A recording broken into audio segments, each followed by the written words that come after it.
Урматтуу кесиптештер, Талант Турдумаматович, бизде бир маселени көтөргөндө мындай болуп калып атат да. Эске алынсын, жазылсын, каралсын деген менен эле чектелип калып атабыз да. Бул жакшы эмес адат. Мисалы, эки чоң орчундуу маселе көтөрүлдү кече. Четтен келген акчаларды ошол рубль болсо рубльдай, доллар болсо доллардай берүү. Эске алсын деп койдуңар, аны эске албайт. Эске алган болсо биз ушуну көтөрбөйт элек ошол жерде. Сиз мындай кылсаңыз, биринчи маселе. Тийиштүү комитет, бюджет боюнча, банк иштери боюнча комитет тийиштүү токтом даярдаш керек. Токтомду көрсөтүш керек. Ар бир жараныбыздын бул жака жиберип аткан бир тыйыны да текке кетпеши керек. Атайын банктар ушундай чайкоочулук жасап атат. Ал жактан рубль менен жибергенде рубль жок деп акча менен берип атат. Ортосундагы пайдаларды да айтып атабыз, чайкоочулук менен кандай пайда таап аткандарын. Доллар боюнча да ушундай. Кече Улуттук банктын төрагасы айтты, доллар айылдарда жетишпей калып атат. А бизге акчаны негизинен айылдыктар көтөрүп атат да.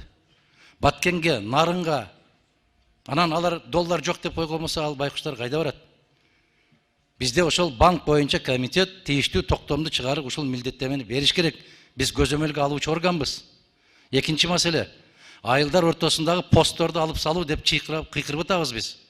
Коопсуздук деп атабыз, азык түлүк коопсуздугу. Ошол эле учурда жанакы жер семирткич алып бараткан, күйүүчү май алып бараткан жумушчулардын баарын токтотуп алып эзип атабыз. Кече Лейлек районундагы Кольцо деген жердеги посту бүгүнкү күнгө чейин албай атыптыр. Биз эмне жөн эле талаага кыйкырып келип атабызбы? Биздин барганыбыздан не пайда? Маселени көтөргөнүбүздөн не пайда бул жерде? Аппарат эске алсын. Аппарат кантип эске алат аны? Эгер өкмөт жасабай атса. Эгер жогорку кеңеш тийиштүү мамиле кылбай аткан болсок. Ошол абдан жаман болду да, ушу 2 мүнөттө айтып бүтпөсөң бүттү деген сөз. Айланайын, жашоого бул, турмушко. Турмушту кантип 2 мүнөт менен чектеп атабыз биз? Тезирээк муну регламентти кабыл алышыбыз керек эле дагы, жогорку толук кандуу иштеп баштап.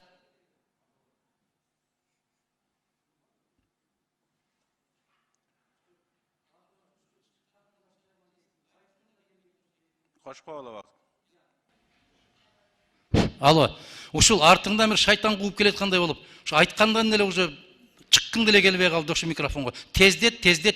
Кандай бул эмне жашоо? Ушул маанилүү маселелерди карап атканда биз өзүбүзгө өзүбүз жоопкерчиликтүүрөөк мамиле кылышыбыз керек. Алмаз Акунжановичке айтабыз, бул киши айланайын канча жалпы тетраты бүттү мен билбейм 3 айдын ичинде. Анысын да жаза берет, мунусун да жаза берет. Бул кишинин тетратын эртең 5-10 жылдан кийин бестселлер болот го ушул. Пайдасы жок да, жаза бергенде не пайда? Айланайындар, туугандар, туура түшүнгүлө.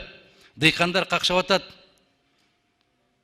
Баякында кереги жок постторду тургузуп алып, министрлер кабинетинин буйругу менен иштеп атабыз дейт. А министрлер кабинети Конституцияга каршы токтом чыгарган. Талант Турдумаматович, Конституцияга туура келбейт ал.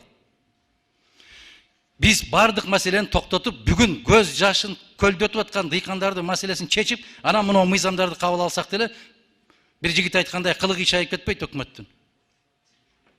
Ошо кылдары кыйшайбаган үчүн тоготпой атат ушуну. А эртең 2-3 күндөн кийин амал кеткенден кийин аларга ташыган жер семирткич кимге пайдалуу?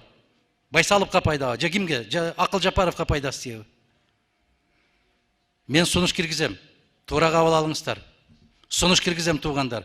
80% дыйкандардын баары какшап кайрылып атканда, алардын үнүн укпай турган болсок, ошол мыйзамсыз коюлган постторду бүгүн алып салбасак, алыстан тишин кирин соруп жүргөн жигиттерибиз, кыздарыбыз ата-энесине жиберип аткан акчасынын толук кандуу ата-энесинин чөнтөгүнө салып бере албасак, эмне деген жогорку кеңешпиз биз?